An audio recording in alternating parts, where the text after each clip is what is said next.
Hello friends, कैसे आप सभी। आपका अपने YouTube channel our mind Q में स्वागत है। आज हमारा टॉपिक रहेगा यूरोपियन कंपनी। भारत में जो यूरोपियन कंपनी आई थी उनके ऊपर हम चर्चा करेंगे। जैसे कौन कौन सी यूरोपियन कंपनी, जैसे पुर्तगाली आए थे, डच आए थे, अंग्रेज़ आए थे, फ्रांसीसी, तो इनके बारे में हम बारी बारी सर डिस्कस करेंगे। तो जो सबसे पहले आए थे, कौन आए थे? सबसे पहले पुर्तगाल आए थे। कौन आए थे? पुर्तगाल।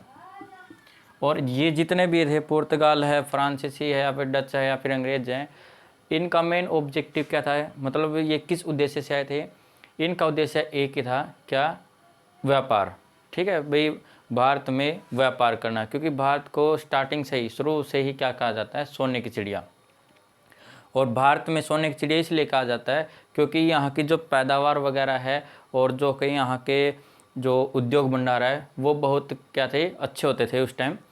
तो इसलिए जो यूरोप के देश हैं, ठीक है, यूरोप के यानी कि जो पुर्तगाली है, डच है, या फिर फ्रांसीसी है, वो सभी कहाँ पर अपना व्यापार स्थापित करना चाहते थे? भारत में। हालांकि व्यापार तो पहले भी होता था, लेकिन कुछ कारण थे जिनकी वजह से बंद कर दिया गया था। तो हम पुर्तगाल करने से पहले वो जो फैक्ट है, वो कारण ही जानेंगे कि क्या कारण थे। तो अगर हमने ये देखो भाई, ये यूरोप है, ये एशिया है, हमारा काम ही यहाँ पर रहेगा। ये वैसे बना दिया क्योंकि ये वर्ल्ड मैप, लेकिन इसका भी जिक्र रहेगा। यहाँ पर हमने अमेरिका का भी जिक्र करना है, तो हम बिल्कुल आराम से पढ़ेंगे। ये हिस्ट्री है, ज्योग्राफी नहीं है। कहीं आप ये सोचो कि ये वर्ल्ड मैप है तो ज्योग्राफी नहीं, ये हिस्ट्री का टॉपिक है। चलिए, तो जो भारत में व्यापार होता है, ठीक है, वह भारत में व्यापार होता है।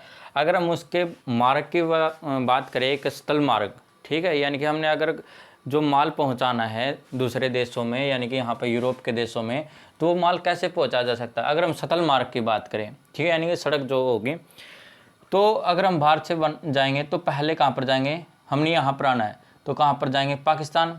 पाकिस्तान से कहाँ आएंगे? अफ़गानिस्तान। अफ़गानिस्तान से कहाँ पर आएंगे? Iran, Iraq. ऐसे होते हुए हम यहाँ पर, ये जो स्थान है, ये क्या है? तुर्की। ठीक है, क्या है ये? तुर्की, जिसको आजकल क्या कहा जाता है? टर्की। ठीक है, ये तुर्की। तो तुर्की जो एशिया का लास्ट देश है, ये क्या? एशिया आगे क्या हो जाता है? यूरोप। एशिया का जो लास्ट देश है वो तुर्की है, और जो तुर्की है वो किससे टच करता है? यूरोप से। तो तुर्की से होते हुए हमको कहाँ जाना पड़ेगा? यूरोप को। या फिर यूरोप के जो देश है, यूरोप के जो लोग हैं, उनको आने के लिए कहाँ पर आना पड़ेगा? तुर्की। तुर्की से इराक, ईरान, अफ़गानिस्तान, पाकिस्तान, ऐसे आना पड़ेगा भारत। तो ये जो रास्ता था ये ठीक ठाक था, लेकिन इसको बंद कर दिया गया था। बंद किसने किया था? तुर्की के लोगों ने। तुर्की के लोग कौन थे? यहाँ पर एक थोड़े बैकग्राउंड में जाना पड़ेगा हमने हिस्ट्री में। ये बात है भाई 1453 की। कब की बात है? 1453 की। और जो पुर्तगाली आया था वो पहली बार वो 1498 में आया था। ठीक है, इसलिए थोड़ा बैकग्राउंड में जा रहे हैं। 1453 के आसपास की बात है। तो 1453 में क्या घटना हुई? 1453 में यहाँ पर यूरोप में, यहाँ पर एक एम्पायर होता था, एक साम्राज्य होता था, रोमन साम्राज्य। ठीक है, रोमन साम्राज्य। और रोमन साम्राज्य की यहाँ एक राजधानी होती थी जो यूरोप में है, यहाँ पर जो तुर्की के पास है, उसको कहा जाता है कस्तूनिया। ठीक है, कस्तूनिया। ये यहाँ की एक साम्राज्य की एक राजधानी है जो किसको लगती थी? तुर्की। तो यहाँ का जो राजा था, यानी कि जो शासक था, वो कौन था? बैजंतिया साम्राज्य। यानी कि यहाँ पर का जो साम्राज्य था वो कौन था? बैजंतिया। यूरोप में बैजंतिया साम्राज्य। ठीक है, ये बैजंतिया साम्राज्य यहाँ पर था भाई, इधर यूरोप में। और इधर जो साइड था, यानी एशिया साइड था, जो तुर्की का साम्राज्य था, वो था उस्मानिया। कौन था? उस्मानिया। दो साम्राज्य यहाँ पर, एक उस्मानिया है, एक बैजंतिया। बैजंतिया यूरोप में और उस्मानिया कहाँ पर? एशिया में। ठीक है, जो उस्मानिया है वो बैजंतिया साम्राज्य पर क्या कर देता? आक्रमण कर देता है। और ये जीत जाता है उस्मानिया। यानी कि अब यहाँ पर जो अधिकार हो गया किसका हो गया, तुर्की का। तुर्की में कौन, उस्मानिया साम्राज्य। यहाँ पर उस्मानिया साम्राज्य का क्या हो गया, राजपाट हो गया। तो उस्मानिया के जो लोग हैं, अब मान लो कोई भी क्षेत्र है, जैसे कोई भी हमारा गांव है, हमारा शहर है, कुछ भी है, अगर कोई दूसरी साइड से अगर हमने कोई व्यापार कर रहा है और हमारे जो स्थान है यानी हमारा गांव है, शहर है, उससे उसको पार करके दूसरे शहर में जाना है, जैसे जो टोल टैक्स होते हैं, ठीक है, अगर किसी को जाना है तो टोल टैक्स देना पड़ेगा भाई, दूसरे शहर में या फिर दूसरे ज़िले में अगर जाना है तो टोल टैक्स देना पड़ेगा।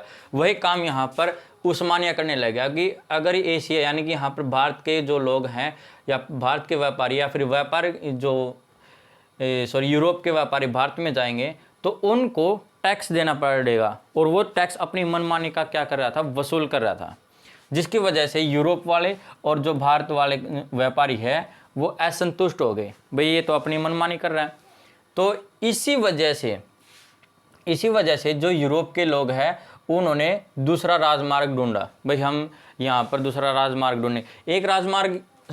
एक जो रास्ता है वो यहाँ पर था, अरब के जो ये क्या है, अरब के जो स्थान है, लेकिन अरबिक जो लोग हैं ये भी अपनी मनमानी करने लगे कि जितना हो सकेगा हम उतना टैक्स लेंगे, ठीक है। जो व्यापार है, व्यापार में जो मूल्य निर्धारण करना वो अपने आप करने लगे, भाई हमारी मर्जी है, हम जितना करें।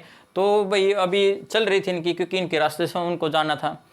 तो क्या हुआ, इन दोनों ने यानी भारत के लोग हैं जो यूरोप के लोग हैं, उन्होंने सोचा भाई कोई रास्ता ढूंढना पड़ेगा दूसरा। हालांकि भारत वाले को इतनी ज़रूरत नहीं जितनी ज़रूरत थी यूरोप के, क्योंकि इनको पता था भी भारत में ही ऐसा सब कुछ है जिससे कि हमें काफ़ी मुनाफा हो सकता है। तो अब बात आती है, तो यहाँ से ये क्वेश्चन बनेंगे कि जो 1453 में हुआ था, यानी कि ये युद्ध उस्मानिया का और बैजेंतिया 1453 में, तो 1453 में कस्तूनिया जो है वो राजधानी बनाई थी, जिसकी वजह से यानी कि तुर्की के लोगों ने आने जाने का रास्ता बंद कर दिया। ये घटना कब की है, 1453 की।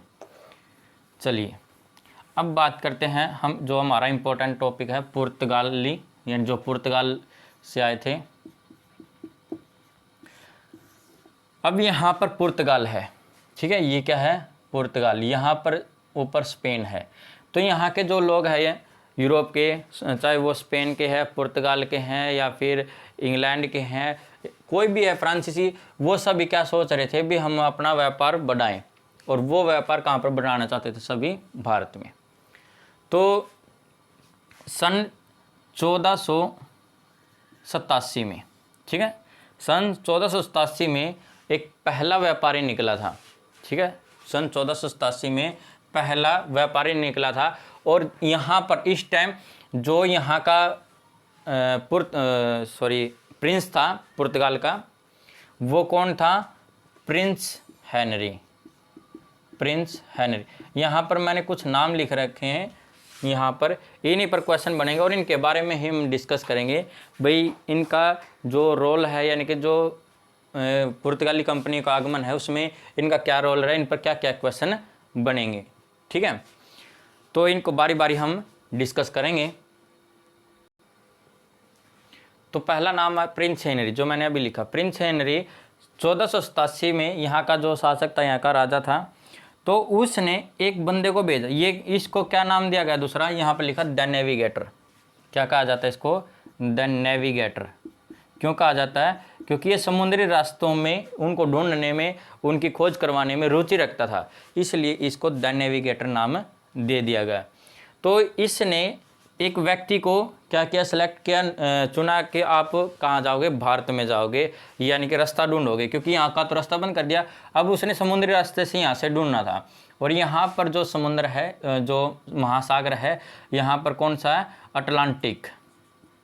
अटलांटिक या फिर अंध महासागर, और एक यहाँ पर हिंद महासागर। ये दो थे जो बड़े बड़े महासागर है, और इन्हीं को पार करके ही रास्ता ढूंढना था। तो प्रिंस हेनरी यानी द नेविगेटर जिसको नाम का है, उसने एक व्यक्ति को चुना, और उस व्यक्ति का नाम है बार्थोलोमीवस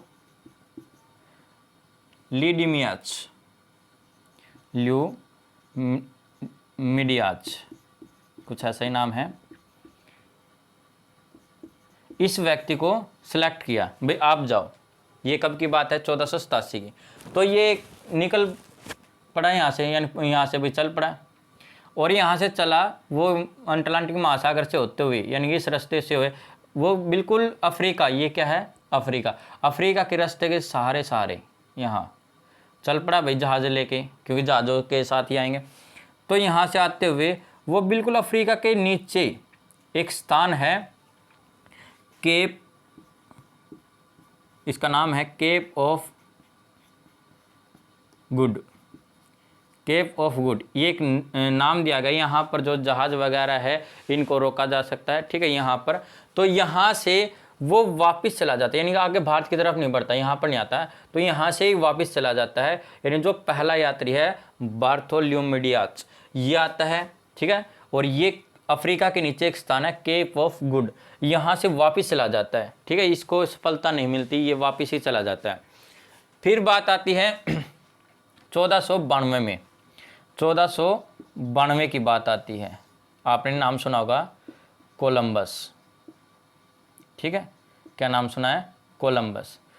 ये कहते हैं ना भी अमेरिका की खोज किसने की, ठीक है, अमेरिका की खोज किसने की थी? कोलंबस ने की थी। तो कोलंबस कहाँ से निकला? स्पेन से, ठीक है। अब स्पेन वाले भी सोच रहे हैं कि हम भी कहाँ जाएंगे, भी भारत में व्यापार करेंगे। तो उन्होंने कोलंबस को तैयार कर दिया स्पेन वालों ने कि आप जाओ, भारत जाओ, ठीक है। तो कोलंबस भी निकल पड़ा भाई यहाँ से, भाई मैं रास्ता ढूंढ रहा हूँ भारत का, और वो भी जहाज लेके निकल पड़ा। अब वो यहीं पर ही रास्ता भटक गया, वो नीचे यानी दक्षिण में आने की बजाय वो उत्तर में चला गया, और वो यहाँ पर पहुँच गया, ये स्थान। और ये स्थान क्या है? अमेरिका। क्या है? अमेरिका। ऊपर क्या है? कनाडा, ये है अमेरिका, नीचे मिस्र। तो वो अमेरिका पहुंच गया, यानी कि कहा जाता है अभी 1492 अमेरिका खोज गया। हालांकि अमेरिका तो पहले से ये एक रास्ते की खोज की थी। तो ये रास्ते की खोज किसने की थी? कोलंबस ने 1492 में। अब चलो इनके लिए ये भी हो गया भाई कोई ना कोई दूसरा देश तो मिला, चलो भारत ना मिला, तो इन्होंने क्या किया, फिर एक एक करके, यानी स्पेन, फिर पुर्तगाल, फिर जो फ्रांसीसी अंग्रेज वगैरह, फिर वो सभी चले गए अमेरिका, क्योंकि अमेरिका भी गुलाम रह चुका भाई। इंग्लैंड ने सबसे ज़्यादा वहाँ पर क्या किया है, इनको गुलाम बनाया अमेरिका वालों को। तो ये सन 1770 के आसपास जो है आज़ादी मिली थी अमेरिका को, इसके बारे में बाद में डिस्कस करेंगे। तो ये जो यहाँ के यूरोप के व्यापारी वो सभी वहाँ पर पहुँच गए एक एक करके, यानी कि पहले स्पेन गया, फिर पुर्तगाल, ऐसे चलते चलते सभी चले गए। फिर बात आती है हमारे भारत की। अब फिर बात करते हैं कौन आता है? सबसे पहले वास्को डी गामा, पुर्तगाली। ये कहा जाता भी भारत की खोज किसने की? वास्को डी गामा ने, या फिर पहली बार आने वाला पुर्तगाली कौन है? Vasco D gamma. चलिए अब यहाँ पर पुर्तगाल का 1498 की बात है, अब ये मैं रफ कर रहा हूँ।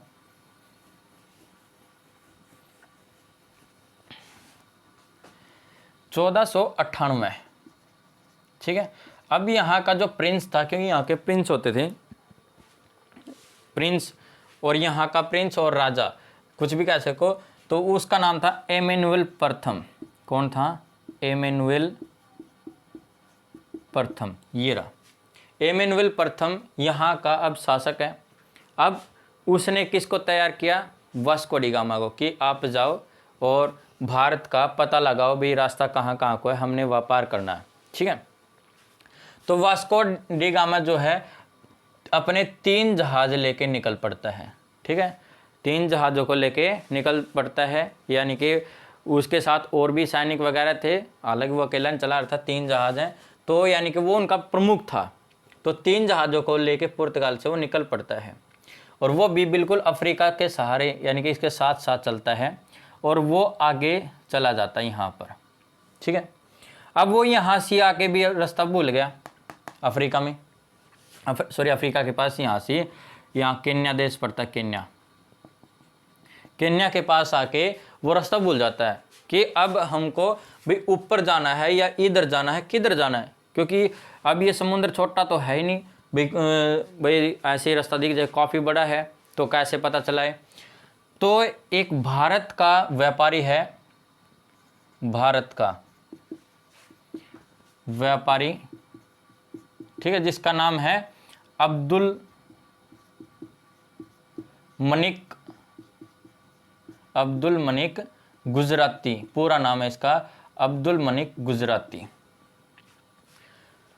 तो ये अब्दुल मनिक जो गुजराती है, ये भी एक व्यापारी है भारत का, जो अरब के देशों के, यहाँ पे ये क्या अरब के देश, इनके साथ क्या करता था, व्यापार करता था, किसके, समुद्री रास्तों के सहारे।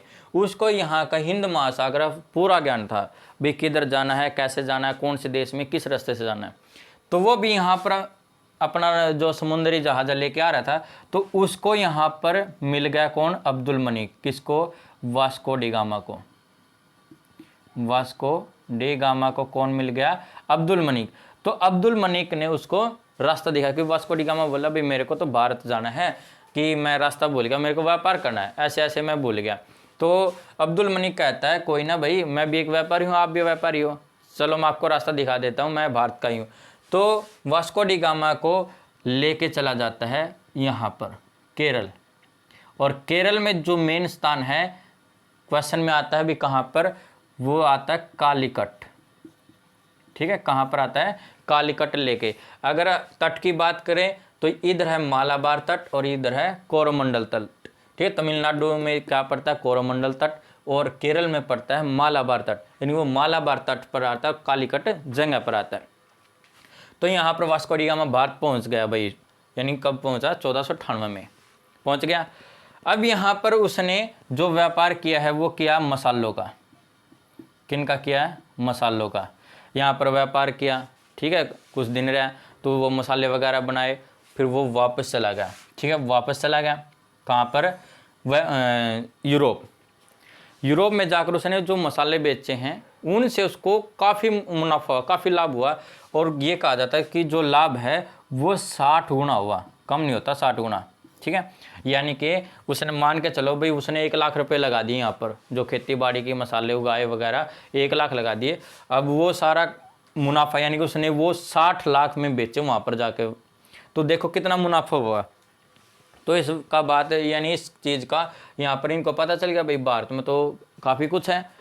तो इनको और भी लालच हो गया कि हम वहाँ पर अपना जो बिजनेस लगाएं, वहाँ पर जो कोठी वगैरह बने। कोठी का मतलब ये नहीं घर वगैरह, कोठी का मतलब फैक्ट्री। उस टाइम क्या कहते हैं कोठी को, फैक्ट्री। भाई हम कोठी लगाएंगे, फैक्ट्री लगाएंगे।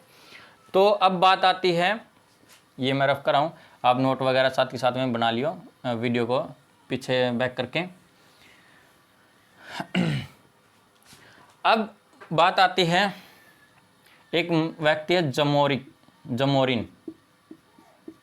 ठीक है, ये जमोरिन, ये यहाँ का क्या था, शासक था, केरल का मालाबार तट है जो यहाँ का शासक था। ये जमोरिन भी सोचता था, यानी कि जैसे अब ये जो वास्को डी गामा आया था, इसका इसने क्या किया था, स्वागत किया था। ये बताना भूल गया मैं, वास्को डी गामा का स्वागत किसने किया था, जमोरिन ने। ये इंपॉर्टेंट क्वेश्चन आता है कि भारत में वास्को डी गामा का स्वागत किसने किया। कहीं ऑप्शन में अब्दुल मनिक भी मिलेगा, लेकिन अब्दुल मनिक ने तो उसका रास्ता दिखाया था, लेकिन स्वागत किसने किया था, जमोरिन ने, जो यहाँ का शासक था। अब जमोरिन इसका क्यों कर रहा था भाई, क्योंकि जमोरिन इन लोगों से, यानी अरब के जो लोग हैं, यानी कि अरब के जो व्यापारी, उनसे दुखी हो चुका था। क्योंकि भाई इसका भी व्यापार करना, ये व्यापार मान लो कोई चीज़ 10 रुपये की है, ठीक है, 10 रुपये इसने खर्च किए यानी बनाने में, और अरब के लोग सिर्फ उसके 12 रुपये दे रहे हैं। हालांकि उसको पता है कि ये चीज़ काफ़ी मुनाफे की है, तो जो यूरोप के लोग हैं उसको अगर 20 में खरीद रहे हैं, दुगने भाव से खरीद रहे हैं, तो वो इनको देगा। तो वो इन लोगों से दुखी हो चुका था अरब के, यानी कि अपने अपने मनमानी का रेट लगा रहे हैं, हालांकि जो माल वगैरह वो हमारा है। तो वो सोच रहा था कोई ना कोई व्यापारी आए, कोई ना कोई दूसरे देश से आए। तो उसको पता चल गया वास्को डी गामा एक पुर्तगाली है, यानी कि किसका, यूरोप का है। तो उसने उसका भव्य स्वागत किया कि आप आओ और हमारे साथ व्यापार संबंध बनाओ। ठीक है, तो ये जमोरिन भैया का शासक था। अब मैंने कहा भी वास्को डी गामा वापस चला गया, 60 गुना लाभ हुआ। अब बात आती है 1500 की। ठीक है, अब बात आती है 1500 ईस्वी में। अब 1500 ईस्वी में क्या होता है, जो वास्को डी गामा वापस चला जाता है, लेकिन उसको पता चलता है कि जो ये स्थान है, ठीक है, ये स्थान है जो हिंद महासागर है, इसमें अरब के जो लोग हैं, ठीक है, अरब के जो लोग हैं वो भी अपने जहाज़ों के जो बेड़े हैं वो लगाए हुए हैं, ठीक है। और कोई भी व्यापारी ये नहीं चाहता कि मान लो जब अरब के व्यापारी यहाँ पर व्यापार कर रहे हैं भारत के साथ, तो वो क्यों सोचेंगे कि कोई दूसरा व्यक्ति भी इनके साथ व्यापार करे, यानी भारत वालों के, क्योंकि फिर तो उनका जो लाभ है यानी कि जो व्यापार है वो कम पड़ जाएगा, ठीक है। इसलिए जो अरब के लोग वो कभी नहीं चाहते थे कि यूरोप जो है भारत के साथ व्यापार करे। इसलिए वो क्या सोच रहे थे, जो भी यूरोप से आएगा जहाज़ लेके, हम उनको क्या कर देंगे, उखाड़ देंगे, फेंक, मतलब क्या है, वहाँ से उल्टा भेज देंगे, ठीक है, उनके साथ युद्ध करेंगे। तो उन्होंने ये बात वास्को डी गामा ने जाके बता दी कि भारत में व्यापार करना तो ठीक है, प्रॉफिट भी है, लेकिन वहाँ पर एक तकलीफ है, एक दिक्कत है, जो है अरब, यानी जो अरब के कंट्री हैं वो हमें व्यापार करने नहीं देंगे। तो उन्होंने एक योजना बनाई कि हम जो व्यापार वगैरह वो तो बाद में देखेंगे, पहले हम इन अरबियन देख लें, ठीक है। तो सन 1500 में उसने एक आदमी भेजा जिसका नाम है पेट्रो अलवरेज। इसको कहा कि आप जाइए और जितनी भी सेना चाहिए आपको ले जाओ, और जो वहाँ पर समुद्री जहाज दिखा है अरबिया के सारे ने उखाड़ दो। तो पेट्रो अलवरेज अब क्या करता है, यहाँ से स्टार्ट हो जाता है, कुछ रास्ता वगैरह कौन बता देता है, वास्को डी गामा भाई न्यू जाना है, अरोड़ा को जाना है। तो सन 1500 में स्टार्ट हो जाता है कौन आना, पेट्रो अलवरेज। और जो पेट्रो अलवरेज है वो 13 जहाज़ों के साथ आता है, क्योंकि भाई जो उसने सैनिक भी चाहिए तो वगैरह भी दिया है, जो बंदूक वगैरह जो भी है, यानी अस्त्र शस्त्र सारे लेके आने थे, तो वो 13 जहाज़ लेके चल पड़ता है। तो 13 जहाज़ लेके वो यहाँ पर अपने जो जहाज़ वो सारे यहाँ पे फैला देता है, ठीक है, यहाँ पर हिंद महासागर में, और कहता है कि जो भी अरबिक है, जो भी है भाई युद्ध करना चाहो तो कर सको हूँ। तो जो अरब के देश हैं उनके जहाज़ों को ये क्या कर देते हैं, हरा देते हैं, जो उखाड़ देते हैं, यानी कि वहाँ से भगा देते हैं। तो यहाँ पर इनकी जीत हो जाती है, किसकी, पेट्रो अलवरेज की। तो इसका काम क्या था, इसका काम यहाँ पर क्या बिजनेस करने नहीं था, इसका काम था सिर्फ इन जहाज़ों यानी अरब के जहाज़ों को वापस भेजना, यानी कि उनको वहाँ से उखाड़ देना, ठीक है, उनको डराना भगाना, जो भी काम था वो पेट्रो अलवरेज का था। ये कब की बात है, 1500 की। और ये नहीं है भाई वो भाई 10-12 दिन में आ जाएंगे भाई यहाँ से, मतलब यहाँ से टाइम लगता था। ये कहा जाता है जो वास्को डी गामा 1497 में चला था और 1498 में पहुँचा था, ठीक है। 8 महीने, 9 महीने, 10 महीने, साल कितने भी हो, यानी टाइम लगता था। चलो ये क्वेश्चन वैसे आने वैसे बता रहा हूँ। तो पेट्रो अलवरेज का काम था भाई उनको यहाँ से भगाना। अब पेट्रो अलवरेज के बाद आता है क्या क्वेश्चन आएगा, पेट्रो अलवरेज वापस चला जाता है और वहाँ पर पुर्तगालियों से कहता है कि मैं तो अपना काम कराया, इब काम है अगला थारा। तो इब जो काम है फिर वास्को डी गामा फिर स्टार्ट होता है, भाई मैं फिर जा रहा हूँ। वास्को डी गामा 1502 में फिर आता है। कब आता है, 1502 में, ठीक है, 1502 में यहाँ से आ जाता है यहाँ पर। और 1503 में, ये इंपॉर्टेंट है भाई, 1503 में अपनी पहली फैक्ट्री या पहली कोठी लगाता है। अब यानी कि पहले तो बस बिजनेस के तौर पे आया था, अभी माल लेकर चले गया वापस। ये भी न के है कि यहाँ पर तो हमने फैक्ट्री लगानी है, ये मेन ऑब्जेक्टिव था। अब यहाँ से स्टार्ट हो गया। तो इन्होंने अपनी पहली फैक्ट्री लगाना सोचा केरल में, और वो लगा दी। कब लगाई, 1503 में। कहाँ पर लगाई पहली कोठी, केरल, यानी कहाँ पर, कोच्चि। इन्होंने जो अपनी पहली फैक्ट्री लगाई वो कहाँ पर लगा दी, कोच्चि में लगा दी।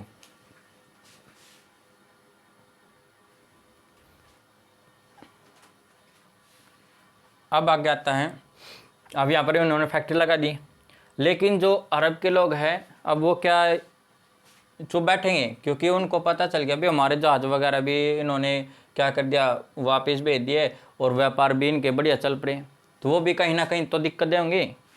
तो अब वो फिर से क्या करने लगे, हस्तक्षेप करने लगे व्यापार में। तो इस बात का यहाँ पर पता चल गया यूरोप को फिर इन्होंने एक योजना बनाई यूरोप के लोगों ने, और जो यूरोप का राजा था जो गवर्नर पहला गवर्नर, यहाँ से एक पहला गवर्नर नियुक्त किया गया, पहला पुर्तगाली जो गवर्नर है, पहला पुर्तगाली गवर्नर कौन सा? Francisco de Almeida.